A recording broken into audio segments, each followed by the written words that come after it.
এবার বিপিএলে এখন পর্যন্ত বাংলাদেশ পেসারদের দাপট দেখা যাচ্ছে। সেখানে একজন রয়েছেন, তিনি হাসান মাহমুদ। নোয়াখালী এক্সপ্রেস মাঠে তাদের দলগত পারফরমেন্সে হয়তোবা সমর্থকদের প্রত্যাশা পূরণ করতে পারছে না, কিন্তু হাসান মাহমুদ টুর্নামেন্টের শুরু থেকেই দারুণ ছন্দে আছেন এবং ভালো বোলিং করছেন। আমাদের সঙ্গে আছেন এই মুহূর্তে হাসান।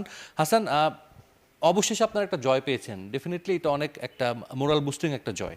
হ্যাঁ, অবশ্যই বিগত কয়েক ম্যাচ ধরে হারার পরে অবশ্যই এই জয়টা খুবই আনন্দের ছিল আমাদের জন্য।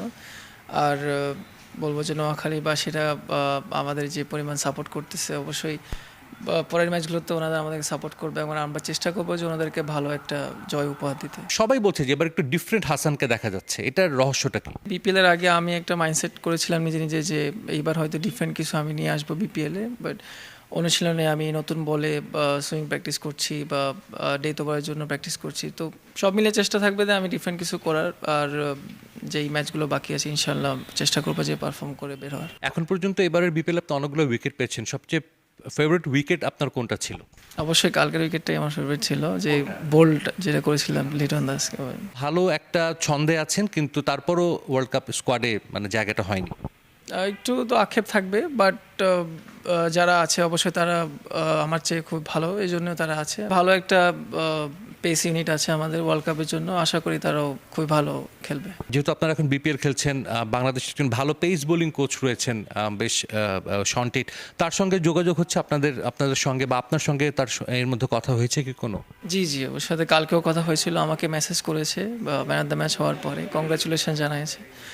আর এমনিতে টুকটাক কথা হয় বোলিং নিয়ে, ডেথ ওভারে প্ল্যানিং নিয়ে কথা হয়। কালকের জয়ের পর আপনাদের ড্রেসিং রুমের পরিবেশটা কেমন ছিল? প্রত্যেকটা ম্যাচই জেতার জন্য মাঠে নামতাম, বাট আনফর্চুনেটলি হয়নি। বাট কালকের ম্যাচ জেতার পরে অবশ্যই সবাই খুশি, আর সবাই একটা মোমেন্টামের জন্য বসেছিল যে একটা ম্যাচ জিতবো আমরা, আমাদের সেই মোমেন্টামটা আমরা থ্রু আউট দ্য টুর্নামেন্ট আমরা ক্যারি করব। তো ওই পজিটিভ মানে জিনিসটা নিয়ে আমরা মাঠে নামি। সবাই ড্রেসিং রুমে কমিউনিকেশন করে, কোচ সুজন স্যারও অনেক কথা বলে, নবীর কথা বলে, সৌম্যদ আছে বা সিনিয়র প্লেয়ার যারা আছে সবাই চেষ্টা করে যে সবাইকে বুস্ট আপ করে রাখার জন্য প্র্যাকটিসে এবং মাঠে। দেশের বাইরে ফ্র্যাঞ্চাইজি লিগে খেলারও নিশ্চয়ই একটা ইচ্ছা আপনার মধ্যে আছে। তাসকিন ভাই খেললো, ফিজ ভাই খেললো, আরও শরীফুলও খেলেছে কিছু সিপিএল বা অন্য টুর্নামেন্ট, হৃদয় খেলেছে, বা মোটামুটি খেলছে সবাই।